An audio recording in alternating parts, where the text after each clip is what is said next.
What is going on, guys? Welcome back to a brand new video on the Red Tide Politics channel. Make sure to subscribe to the channel if you are new. And today, I'm going to be doing an interesting video for you guys. I don't think I've done it in my channel's history, but I'm doing a best case scenario for both candidates, for Trump and Kamala Harris. Let's get into it. I'll start out with the best case scenario for Donald Trump. So I'll start by labeling the safe states for both candidates, starting with the Democratic Party, going west to east. I'll start out with the West Coast. California, Oregon, Washington, Hawaii, Colorado, and then we also have Illinois. We also have DC, Maryland, Rhode Island, Massachusetts, Delaware. Basically all of the northeastern states. I'll start by doing the Kamala Harris best case scenario. So we can start classifying that. So these are really all these safe states. We can also start including states like Virginia, New Mexico, and really, that is all. Those are all really the safe states. So that brings Kamala Harris straight to 209 instead of 191 or in the 190s. So that's interesting. We'll start out with these Donald Trump safe states, which is just, and not including a few states, which I'll get to in a minute, which is basically subnormal states. It is some of them. And yeah, literally, these are all, like, all of the safe states that Donald Trump, if we're doing a Kamala Harris best case scenario, she's going to do way better in the suburban areas, which means a lot of these states that Donald Trump usually has as safe, in my predictions, will not be as good for him as they usually are.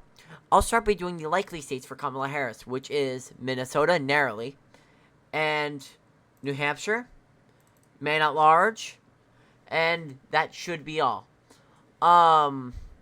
Maybe we can consider also Michigan. Really, that one can be a little close. But yeah, for the likely states for Donald Trump is Montana, Kansas, Missouri, South Carolina, Indiana, and Alaska. Right now, that brings Donald Trump to 125 electoral votes. For the lean states, for Kamala Harris, which would be, really, it would be quite a bit. Arizona, Nevada. I'm also classifying a really Till and lean in the same category. They're going to be around the same because I only have 3 categories for this one because I updated it. It would also include Pennsylvania, which gives her the election, Wisconsin, Nebraska second, and that should be all. For the lean states for Donald Trump is Texas, Iowa, and Ohio, which brings Trump to 188 to Kamala Harris's 287 electoral votes. Now for probably the closest states for Donald Trump is Florida.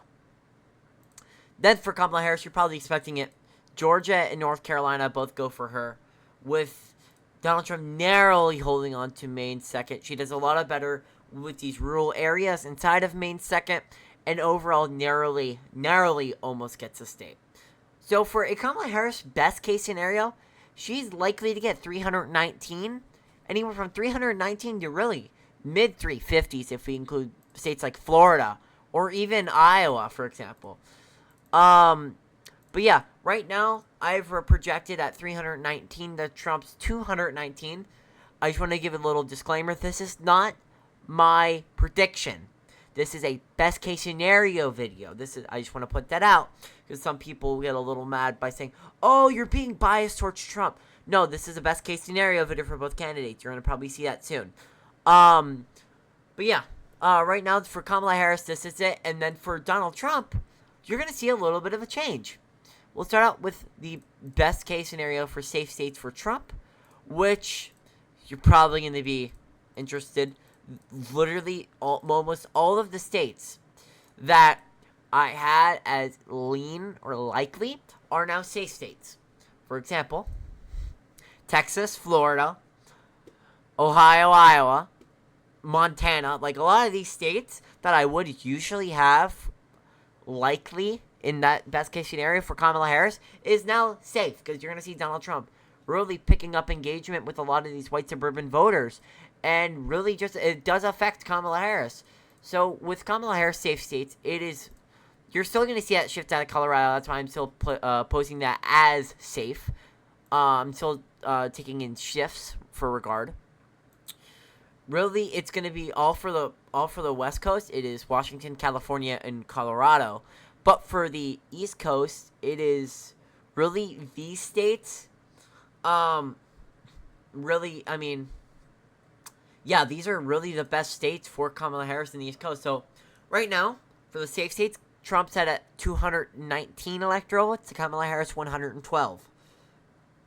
For the likely states is Georgia, North Carolina, Pennsylvania, which already brings them over the top, and Arizona, which brings them to 281 electoral votes. Then, for likely states for Kamala Harris is Oregon, Delaware, New Jersey, Connecticut, New York, and Illinois. Yeah, so with those likely states for each candidate, it brings Trump to 281 to Kamala Harris's 191. So now for the closest states, lean and tilt, we have Michigan, Wisconsin. Well, Minnesota's going to be a little close just due to the fact that of course, running mate is for Kamala Harris from Minnesota. So I'll give that one Tilt Harris. I'll give that one to Tilt Harris for now. But in the best, Trump would have to really overperform. Even in the best case scenario, I do think that Trump is going to narrowly fall short.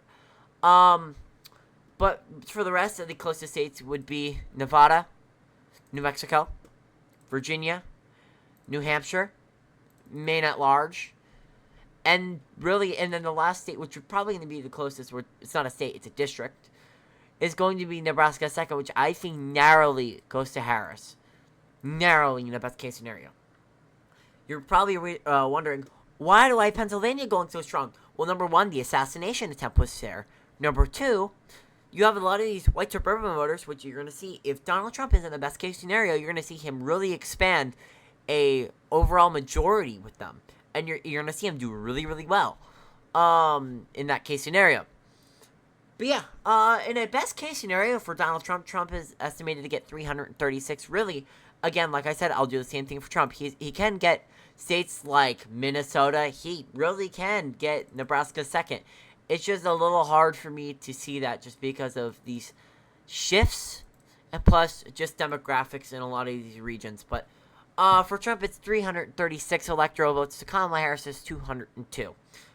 I just wanted to point that out just because I think it's an interesting video. I've been seeing a lot of people do it, and I just like the overall aspect of it. I think it's a really fun way to look at stuff, and just seeing a estimate and a overall wide range of what could happen on election night.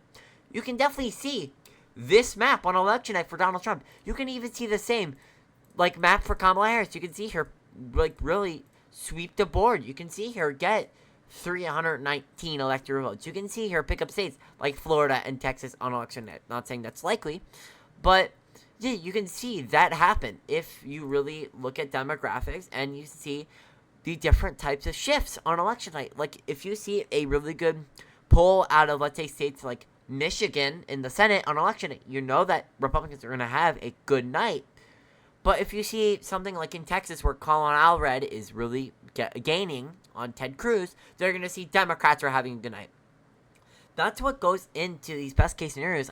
That's why it took me a while to post this. I was going to post this earlier, but really, it took a lot of demographic change. Like, for example, if we go to the Senate, if we want to look at stuff for Democrats, let's say they pick off states like Nebraska and Texas, but then Republicans pick off states like Montana and Ohio, then that's going to be an interesting night. But, I mean, yeah, it does take a lot for me to estimate these types of things. I hope you liked this type of video. If you guys did, please subscribe to the channel. Comment and like as well. Let me know if you what you guys want to see in some of my next videos. My next video is probably going to be my house or a CNN election night. I'm currently working on it. I don't know when it's going to come out. Sometime in October before the election, though. I can assure you of that. Thank you guys for watching, and goodbye.